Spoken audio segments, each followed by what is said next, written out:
The ships descended from the sky like falling stars, massive and gleaming with technology that made Earth's best vessels look like children's toys.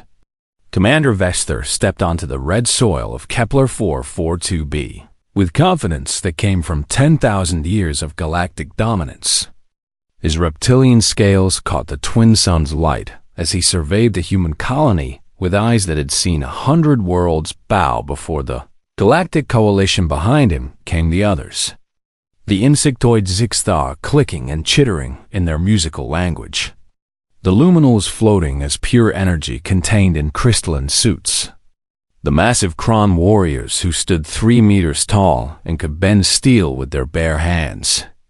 All of them had come to judge whether humanity deserved a place among the stars. Ambassador Chen waited with her delegation, her face calm despite the nervous energy radiating from the human soldiers lined up behind her. She had prepared for this moment for months, knowing that first impressions would determine humanity's future in the galaxy. She wore her finest diplomatic robes and had rehearsed her greeting in 17 different languages. "Welcome to Kepler 442b, she said, her voice steady and clear. "Humanity is honored by your presence."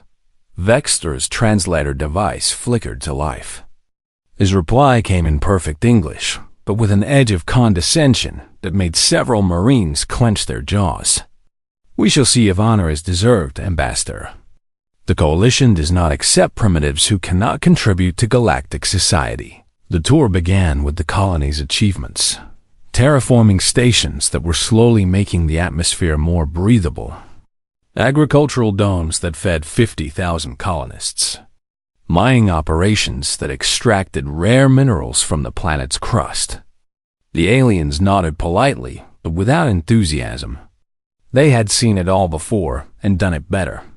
Then came the military demonstration sergeant. James Morrison stood at attention with his squad, each Marine in full combat gear with their M4 carbines held at parade rest.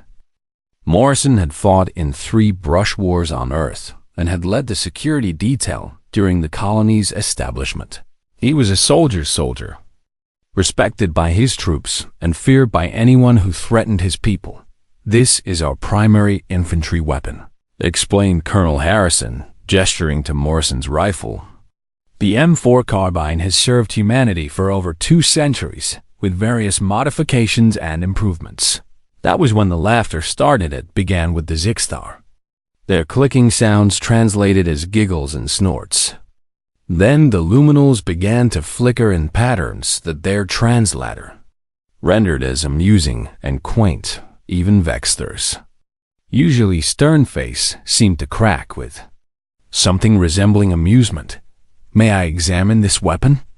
Vexter asked, though his tone suggested he was asking to see a museum piece rather than military hardware. Morrison handed over his rifle with controlled movements, his face blank but his eyes burning with suppressed anger.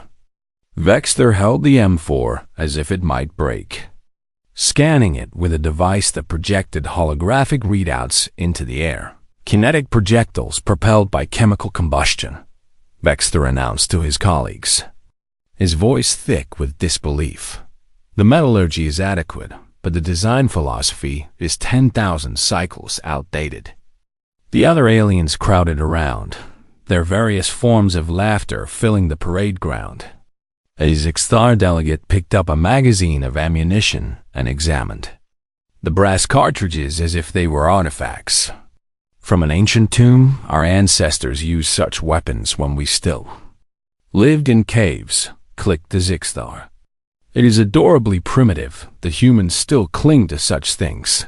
A luminal floated closer, its energy form pulsing with what could only be mockery. "Do you also fight with swords and shields, human? Perhaps bows and arrows?" Morrison's squad remained silent, but their grips on their rifles tightened. Private First Class Sarah Chun, the ambassador's daughter, who had enlisted against her mother's wishes, felt her face burning with humiliation. She had joined the Marines to prove herself worthy of respect, not to be laughed at by aliens who thought humanity was a joke of Vexa. returned the rifle to Morrison with a gesture that managed to be both polite and dismissive. "Perhaps we should show you what real weapons look like," he said. The aliens demonstrated their arsenal with pride. Plasma rifles that could melt through armor plating. Disintegration beams that reduced targets to component atoms.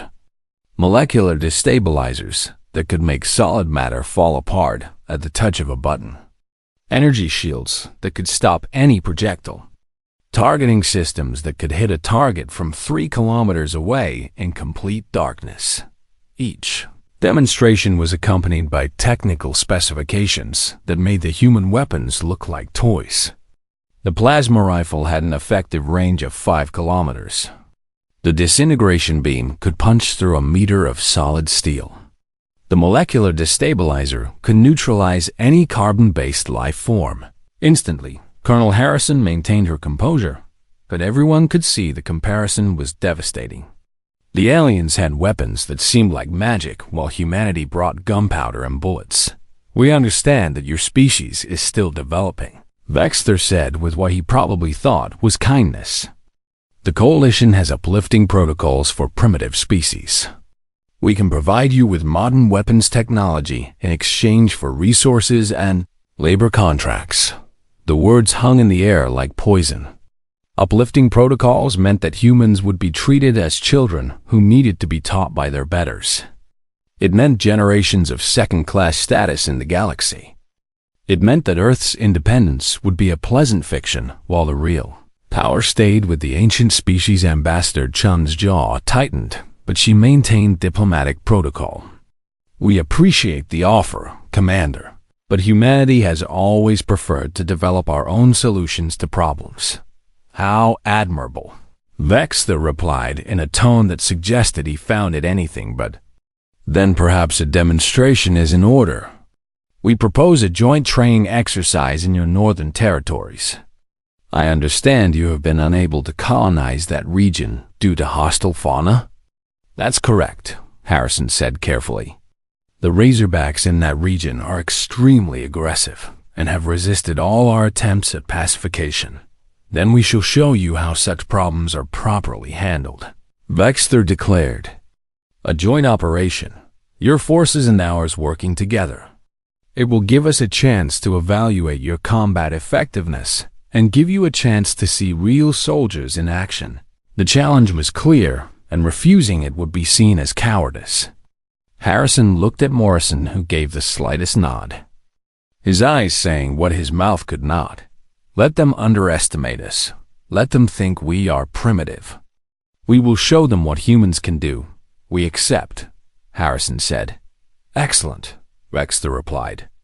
"We shall begin preparations immediately. This will be most educational for all involved."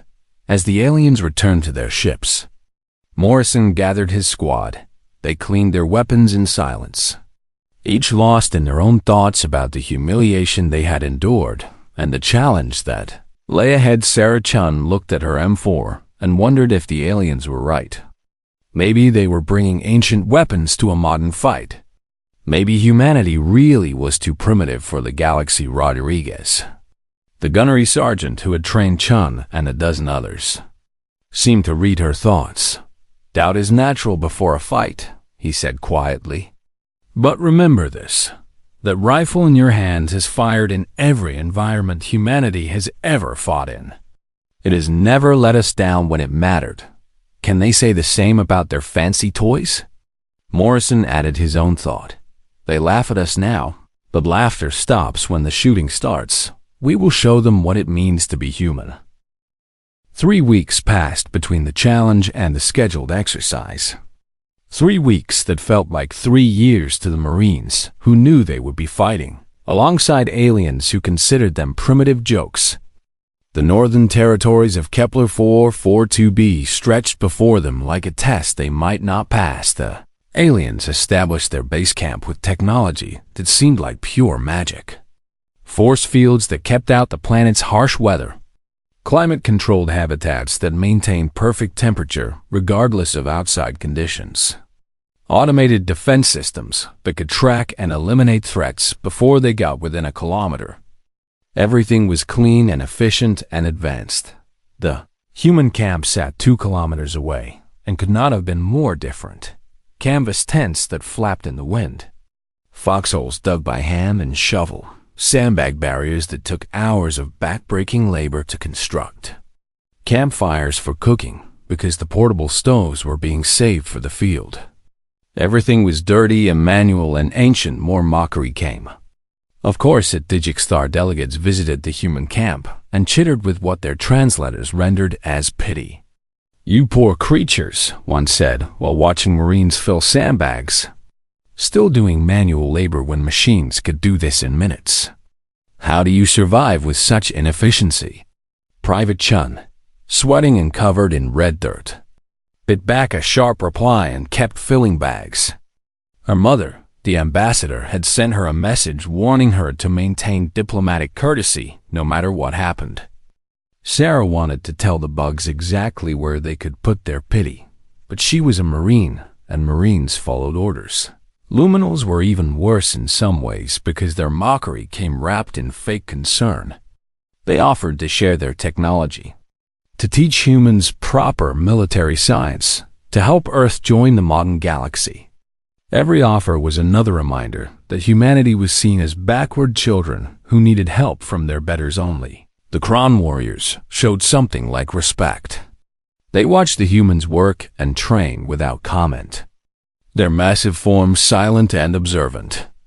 Morrison caught one of them studying the way Marines did PT and thought he saw approval in the alien's eyes, but he could not be sure. Training continued despite the distractions and the doubt that crept into everyone's mind. Colonel Harrison pushed them harder than ever.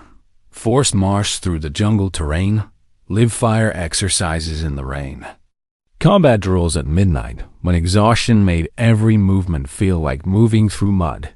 They have better weapons, Harrison told her officers during a briefing. They have better armor and better sensors and better everything. What do we have?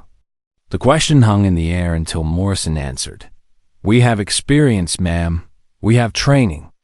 We have the knowledge that our equipment works because we have used it in every hellhole that Earth ever produced. Exactly, Harrison said. They have technology, but we have something they do not. We have a species that has spent its entire history fighting and surviving against the odds.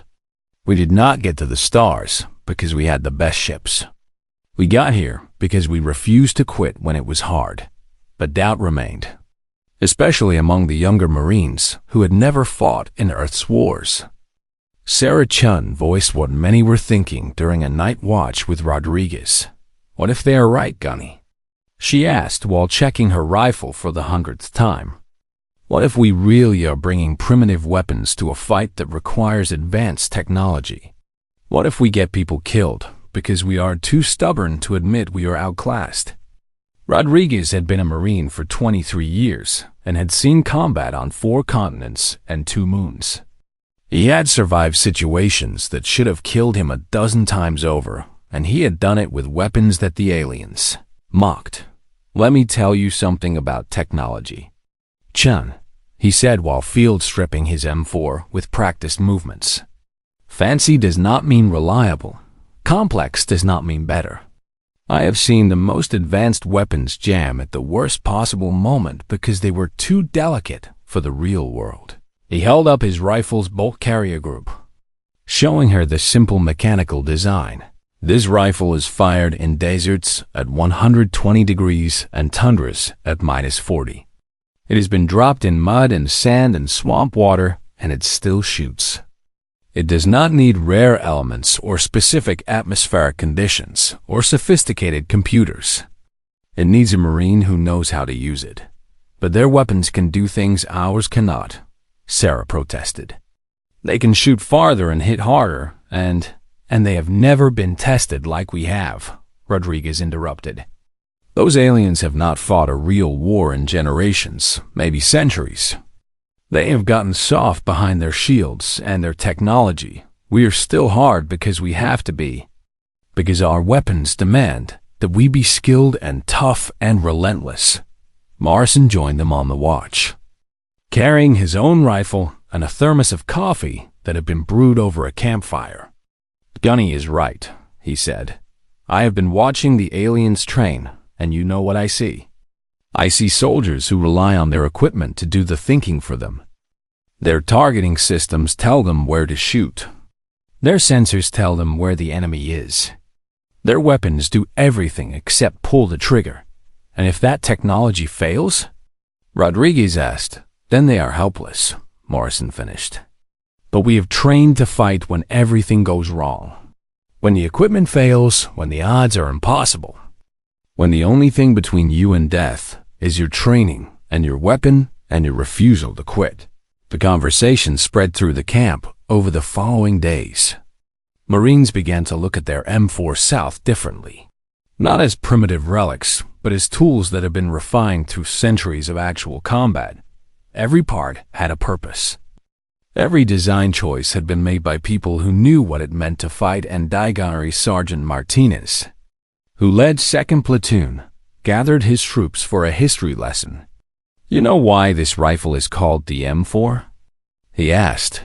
"Because it is the 4th major iteration of a design that started in Vietnam. It has been modified and improved based on feedback from actual combat. From soldiers who used it in jungles and deserts and cities and mountains." He pulled up images on a tablet. Marines in Fallujah, soldiers in Afghanistan, peacekeepers in a dozen forgotten conflicts, all of them carrying variants of the same basic weapon. "This rifle has been to war for 60 years, and it keeps coming back because it works, because it is reliable, because it does its job when fancy technology fails." The aliens continued their preparations with casual confidence. Their weapons gleamed with exotic energies. Their armor could stop anything short of artillery. Their sensors could detect a heartbeat from a kilometer away. They trained efficiently and precisely, confident that the exercise would be a demonstration of their superiority on the night before the operation. Morrison's squad performed a ritual as old as warfare itself. They cleaned their weapons with care that bordered on reverence. They checked every magazine and counted every round. They sharpened their knives and made sure their gear was secured properly. Sarah Chun watched the aliens camp in the distance, their force fields glowing softly in the darkness, their technology humming with power that humanity could barely imagine. She looked down at her M4 and felt the weight of it in her hands. Solid and real and simple. "Still having doubts?" Morrison asked, sitting down beside her. "Some," she admitted. "But less than before. I have been thinking about what Gunny said, about reliability being more important than sophistication." "Smart thinking," Morrison said. "Tomorrow we are going into unknown territory to fight creatures that have killed some of our best people. The aliens will have their plasma rifles and their shields and their fancy sensors. We will have these." He held up his rifle. "And you know what? I would rather have this in my hands than any weapon they carry. Because I know it will work when I need it to. I know it will fire when I pull the trigger. I know it will not fail me because the humidity is wrong, or the temperature is off, or the atmospheric pressure is not optimal.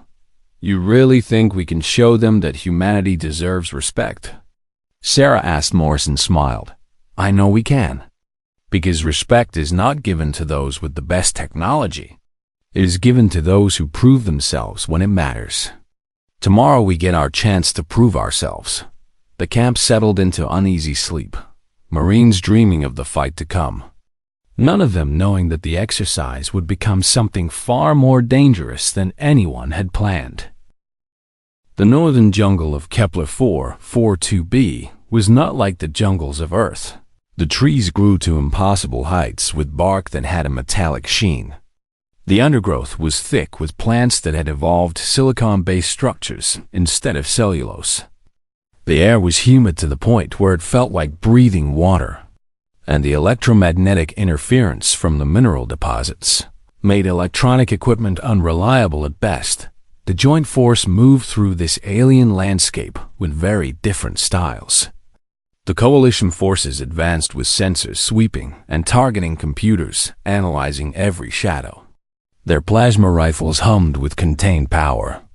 Their energy shields flickered with protective fields that could stop bullets and blades alike. They moved with the confidence of soldiers who had never lost a fight. The human Marines moved differently. They advanced with weapons at the ready, and eyes scanning their surroundings manually. They used hand signals instead of radio when possible because they knew the EM interference could disrupt communications. They moved through the terrain with caution earned from fighting in places where technology could not save you. Objective was simple. Reach the plateau 3 kilometers north and secure it against simulated enemies. It was supposed to be a routine exercise to demonstrate coalition superiority and evaluate human combat effectiveness. It was supposed to be safe and controlled and educational. 3 hours into the march, everything changed. The Razorbacks hit them like a storm of teeth and claws and armored fury.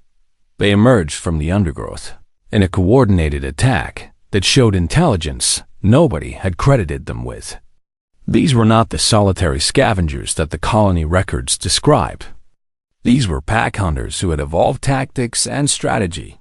The first alien to die was a Zixthar scout who never saw the creature that took his head off with one swipe of razor-sharp claws. The second was a Luminal whose energy form scattered into nothing when a Razorback's electromagnetic pulse disrupted his containment suit.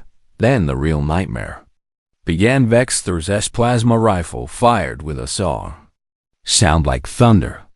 The bolt of superheated gas hit a Razorback center mass and should have reduced it to ash. Instead, the bolt dispersed against the creature's silicon-based armor plates.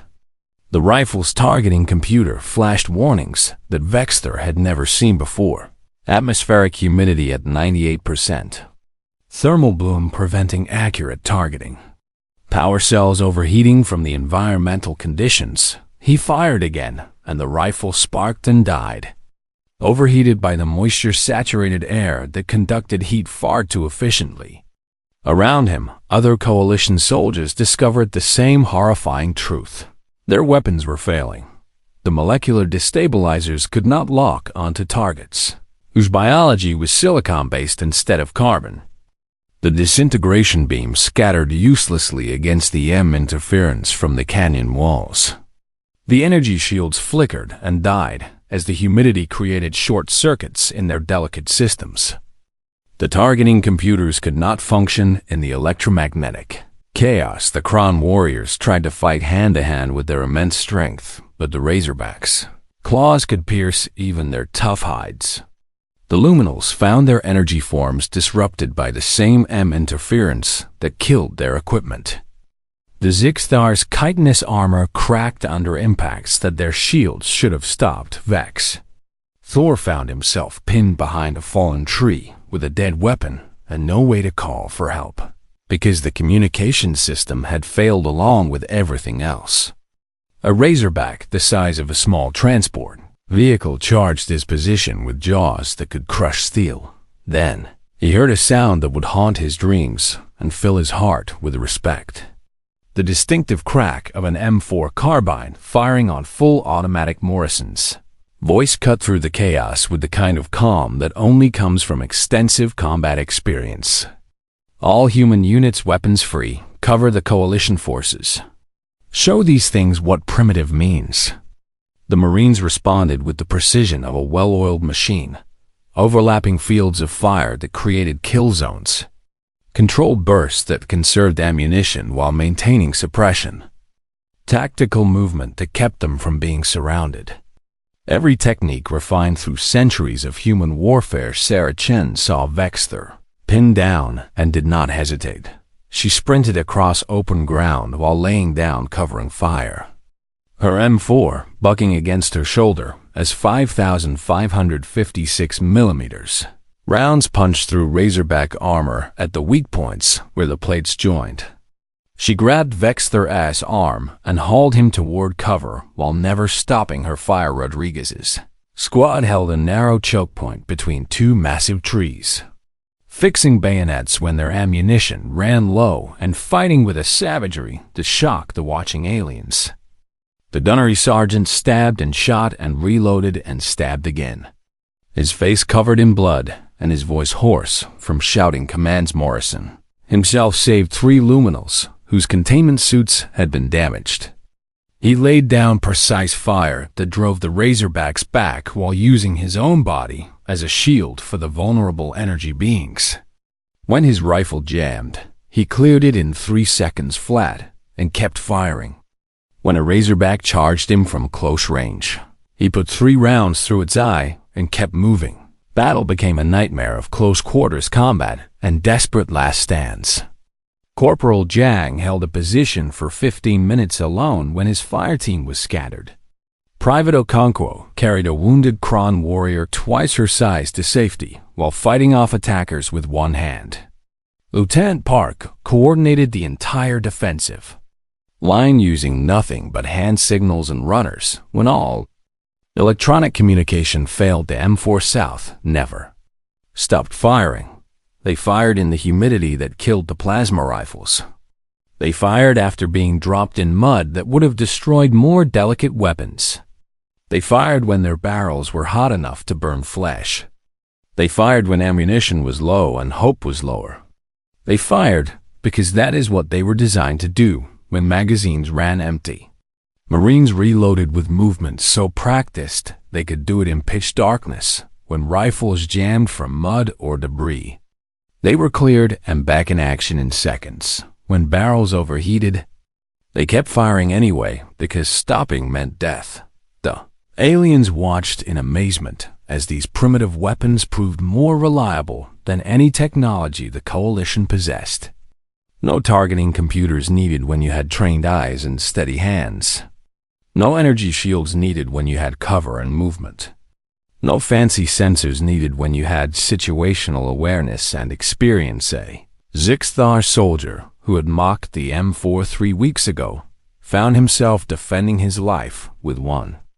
A Marine had pressed it into his hands when his own weapon failed and taught him the basics in 30 seconds. Point. Pull trigger, reload when it stopped shooting. The simplicity saved his life. The Kron warriors fought alongside Marines in desperate hand-to-hand combat. Their massive strength combined with human tactics to hold positions that should have been overrun. The Luminals used their energy forms to confuse and distract while Marines provided the killing power with their reliable weapons. Vexter found himself fighting with a combat knife alongside Sarah Chun, his useless plasma rifle discarded in favor of a weapon that would not fail. She showed him where to strike for maximum effect, and together they held off 3 Razorbacks until reinforcements arrived. The sun began to set over the canyon, turning the sky shades of purple and red that would have been beautiful under other circumstances. The Razorbacks finally retreated, driven off by casualties and by an enemy that refused to break. No matter how hard they were pressed, silence fell over the battlefield except for the moans of the moans of the moans of the moans of the battlefield, except for the moans of the battlefield, except for the moans of the wounded and the labored breathing of exhausted soldiers. The ground was littered with alien technology that had failed at the critical moment. Plasma rifles with cracked casings, energy shields with burned-out circuits, targeting computers with shattered displays, all of them useless and abandoned. The humans' M4 South were still functional. They were covered in mud and blood and carbon scoring. Their finish was scratched and their stocks were cracked. But they still worked. They could still fire. They could still kill. They had done their job when everything else failed. Morrison stood among the wreckage and surveyed his troops. Every Marine was wounded in some way, but none were dead. They had saved Coalition soldiers who would have died without their intervention. They had proven that primitive weapons in skilled hands beat advanced technology in untrained ones. Vexter approached slowly, his scales covered in dirt and his pride in tatters. He looked at Morrison and then at the rifle in the sergeant's hands. He did not speak for a long moment because he was trying to find words for what he had witnessed. Finally, he knelt, touching his chest in the Crithian gesture of deepest respect. "I was wrong," he said simply. We were all wrong. The battlefield slowly transformed from a place of death into a place of understanding as the last light faded from the sky and the first stars appeared overhead. Marines moved among the wounded with their combat medic training, treating alien injuries with the same care they gave their own, because that was what soldiers did for each other after the shooting stopped. Sarah Chun worked on a luminal whose containment suit had been damaged. Her medical training had never covered energy-based life forms, but the principles were the same. Stop the bleeding. Stabilize the patient. Keep them alive until proper care could arrive. She used duct tape and spare parts from her kit to patch the crystal housing while the luminal pulsed weakly with gratitude. Vexter still knelt before Morrison, his translator struggling to convey the depth of emotion in his words. How? He finally asked, gesturing at the M4 that Morrison still held. Our weapons are superior in every measurable specification. Greater range, higher energy output, more sophisticated targeting systems. Yet yours never failed while ours became useless metal. Morrison ejected his magazine and showed Vexter the simple mechanical action. Springs and metal and nothing that required computers or exotic power sources, because it is not about being fancy. Commander, he explained, it is about being reliable. This rifle was designed by people who knew they would be fighting in mud and rain and sand and blood. It was designed to work when everything else fails. He worked the charging handle, showing how the bolt cycled with simple mechanical precision. See this? No computers, no targeting systems, no power cells that can overheat. Just metal and springs and the laws of physics. It does one thing and it does it well. It shoots bullets when you pull the trigger.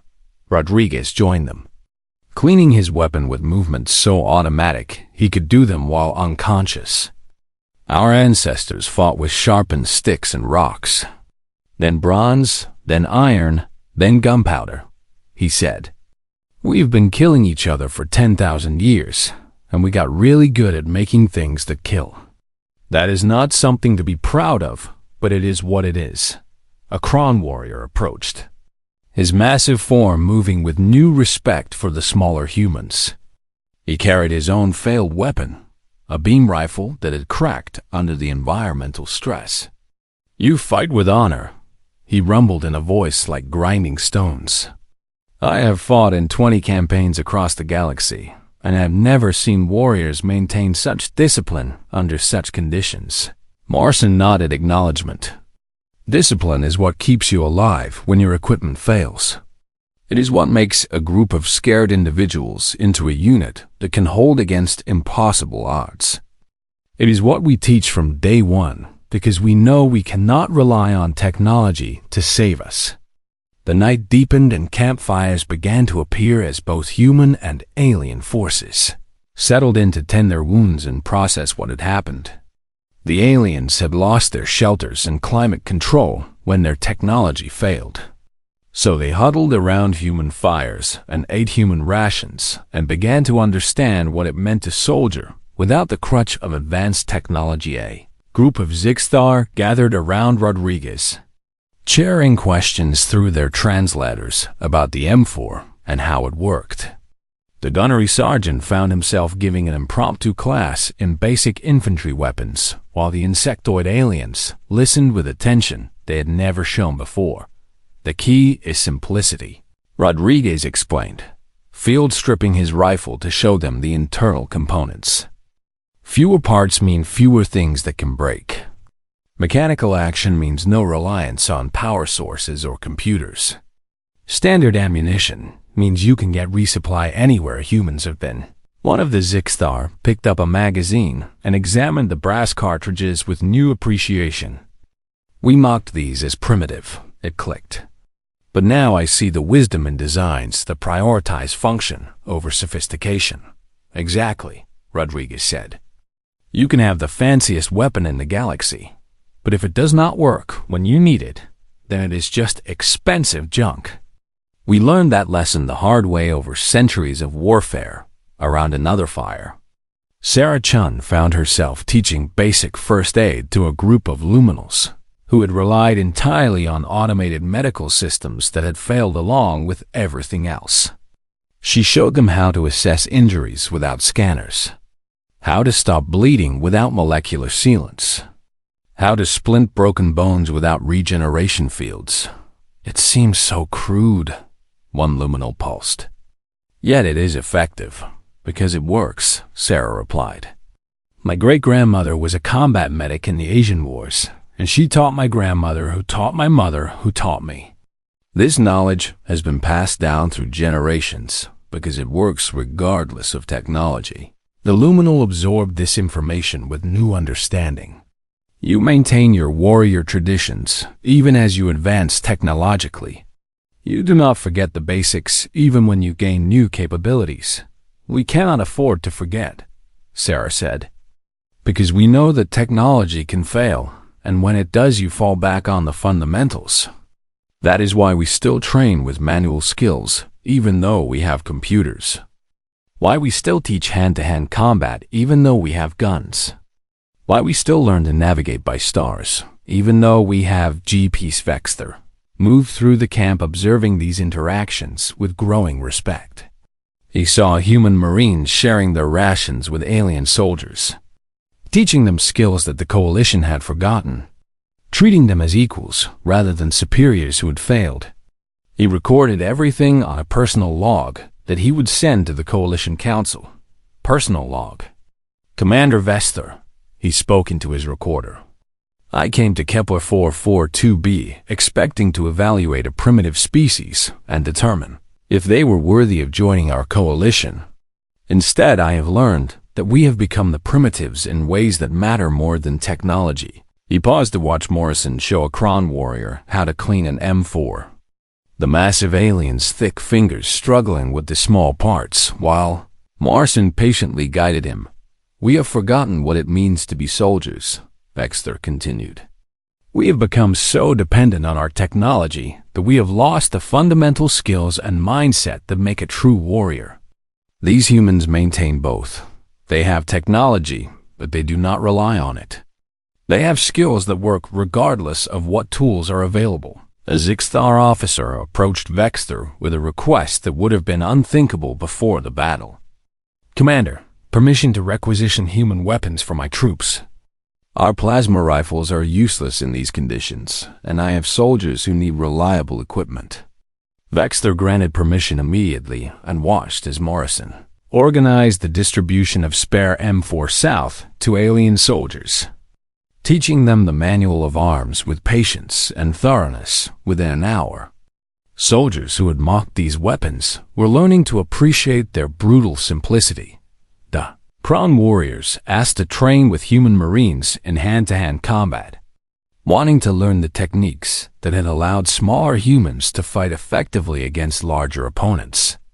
Rodriguez organized sparring sessions that built camaraderie between species who had been strangers hours before around the fires. Stories were shared. Humans told of Earth's wars and the lessons learned in blood.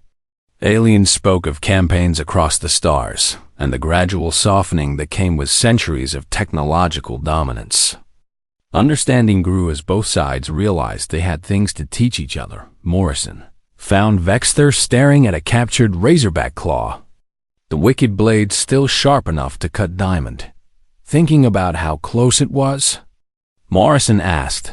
"Thinking about how my entire military philosophy was wrong," Vexter replied. "We have built our doctrine around the superiority of our weapons. We train our soldiers to rely on technology to do the thinking and fighting for them.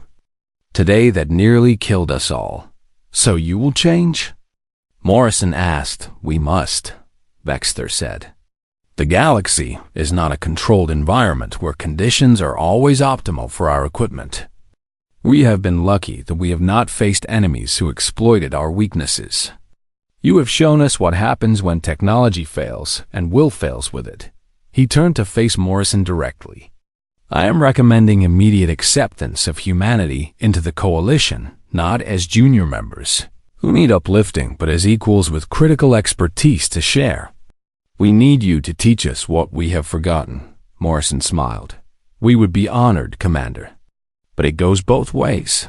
You have technology that can save lives and make our jobs easier when used correctly. Maybe together we can find the right balance between advancement and reliability. The night wore on with former enemies becoming comrades. United by the shared experience of combat and the mutual respect that comes from fighting beside someone who proved their worth. The mockery was forgotten, replaced by understanding that different did not mean inferior. 6 months had passed since the battle in the Northern Canyon, and the galaxy had changed in ways both subtle and profound. The Galactic Coalition convened on their council world of Axios Prime to formally welcome humanity not as primitives to be uplifted, but as equals with unique expertise that the ancient species desperately needed. Ambassador Chun stood before the assembled representatives of 100 worlds. Her daughter Sarah beside her in full marine dress uniform with medals that included the Coalition Star of Valor for saving Vexthor's life. The chamber fell silent as the vote was called, and the result was unanimous. Humanity was accepted as a full member with special status as military consultants. The events on Kepler 442b have reminded us of truths we had forgotten. Vexthor announced to the assembly, his voice carrying the weight of someone who had learned a hard lesson. We had become soft and complacent behind our technology. We had forgotten that the warrior spirit matters more than the weapon specifications. Humanity has taught us this lesson, and for that we are grateful. The footage from the battle had spread across the galaxy like wildfire. Video of Marines holding impossible positions, of primitive weapons proving more reliable than advanced technology, of human soldiers saving alien lives at risk to their own. It had sparked a revolution in military thinking that was still unfolding. The Crithian Military Academy, oldest and most prestigious in the Coalition, had invited Sergeant Morrison to teach a course on appropriate technology and tactical reliability. He stood before a classroom of young officers from a dozen species and began his first lecture with the lesson that had been written in blood. Rule 1. Morrison said, holding up his M4 for all to see, reliability beats sophistication. The best weapon is the one that works when you need it, not the one with the most impressive specifications. He worked the charging handle, the simple mechanical sound echoing in the quiet room.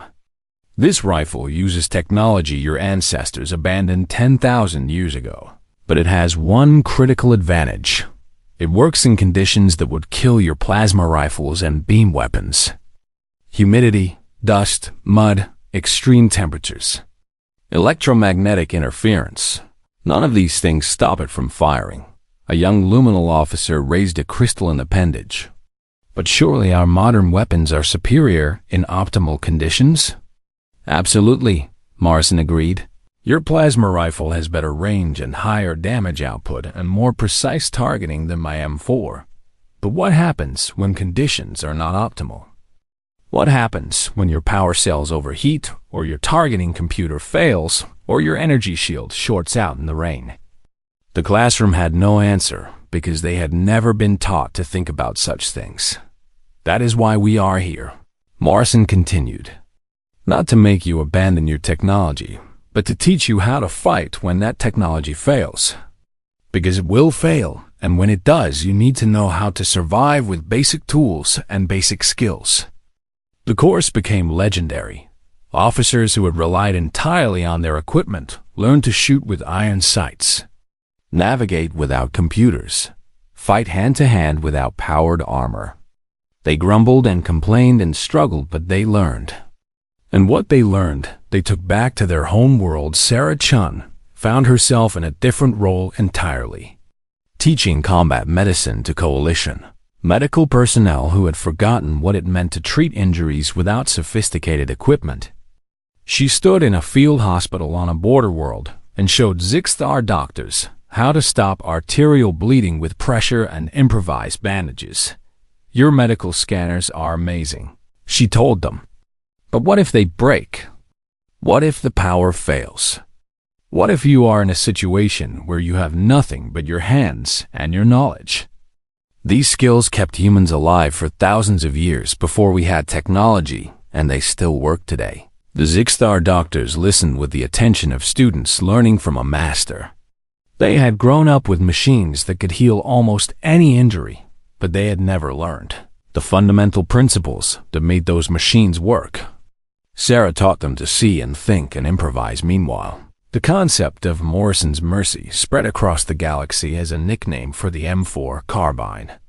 The Crithian Empire placed an order for 10,000 rifles to equip their special forces, not as primary weapons, but as reliable backups for when their advanced equipment failed. Other species followed suit until human armories were working around the clock to meet demand. Rodriguez found himself promoted to Master Gunnery Sergeant and assigned to train Coalition Special Forces in human infantry tactics. He ran them through exercises that would have been familiar to Marines from centuries past: forced march with heavy packs, live-fire drills in terrible weather, combat scenarios where their technology was deliberately disabled to force them to rely on basic skills. "You are soft," he told a group of Kron warriors who towered over him. "You have let your technology make you weak. I am here to make you hard again." The Kron accepted the challenge and found themselves pushed harder than they had been in decades. They learned to appreciate the value of discomfort and difficulty. They remembered what their warrior ancestors had known, that true strength comes from within, not from equipment. The memorial on Kepler 442b was dedicated on the 6-month anniversary of the battle. Representatives from every coalition species attended to honor the day when everything changed. The monument stood on the plateau that had been the mission's objective. Reached months late, but with far greater significance than anyone had planned. The inscription was written in 100 languages, but the message was universal. Strength is not found in the sophistication of one's weapons, but in the will of those who carry them. Here primitive and advanced fought as one. Here mockery became respect. Here we learned that survival favors not the strongest technology, but the strongest spirit. Mounted beneath the inscription was Morrison's actual rifle from the battle. Scratched and dented and scarred, but still functional. Museum technicians had wanted to restore it, but Morrison refused. "Leave it as it is," he said. "Let everyone see what it looks like when equipment is actually used instead of just displayed." The rifle stood as a symbol of something larger than itself. Proof that different approaches to problems could be equally valid. That ancient wisdom still had value in a high-tech galaxy. That humanity's refusal to forget its past made it valuable to species who had forgotten their effector. And Morrison stood together at the dedication ceremony. No longer representatives of different species, but friends who had earned each other's respect through shared combat. They looked at the memorial and thought about how far both their peoples had come. "I was arrogant," Vexter said. "I came to your world expecting to find primitives who needed our guidance. Instead, I found warriors who had lessons to teach us. And I was defensive," Morrison admitted. "I saw your technology and felt inferior. Felt like we were being looked down on because our equipment was not as advanced. I forgot that there are many kinds of advancement. Perhaps that is the real lesson," Vexter suggested.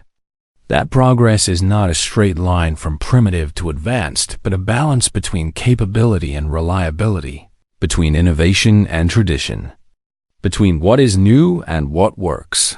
Morrison nodded. "We meet each other.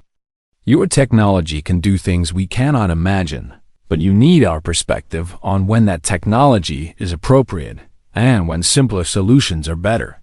Together we are stronger than either species alone." The ceremony concluded with a display of combined arms combat.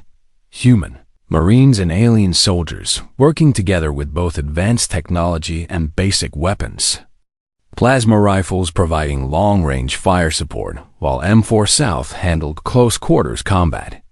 Energy shields protecting troops who advanced with nothing but rifles and determination. Galaxy watched and understood that humanity had brought something precious to the coalition. The memory of how to fight and survive when everything goes wrong. The knowledge that weapons are just tools, and tools are only as effective as the people using them. The warrior spirit that says you keep fighting no matter what fails applications, flooded in from across the galaxy. Species who wanted human advisors. Military academies requesting human instructors. Research institutions asking to study human military history and doctrine. Humanity had proven its worth not through superior technology, but through superior mindset and experience. Sarah Chun stood with her mother watching the ceremony and thought about how different things were from that first day, when aliens had mocked their weapons. "We did it," she said quietly. "We proved that we belong." "No," Ambassador Chen corrected gently. "You proved that everyone belongs. A different does not mean inferior. That the galaxy is richer when it includes many perspectives and approaches instead of just one. That is a far greater achievement than simply earning respect." Morrison gathered his Marines for a final formation before they deployed to their new assignments across the coalition. They stood at attention with their M4 South held with pride instead of embarrassment. No longer primitive relics, but symbols of a philosophy that had changed the galaxy. "You have shown the galaxy what it means to be human," Morrison told them. "Not through our technology or our ships or our cities, but through our refusal to quit when things get hard. Through our ability to make do with what we have. Through our warrior spirit that has survived 10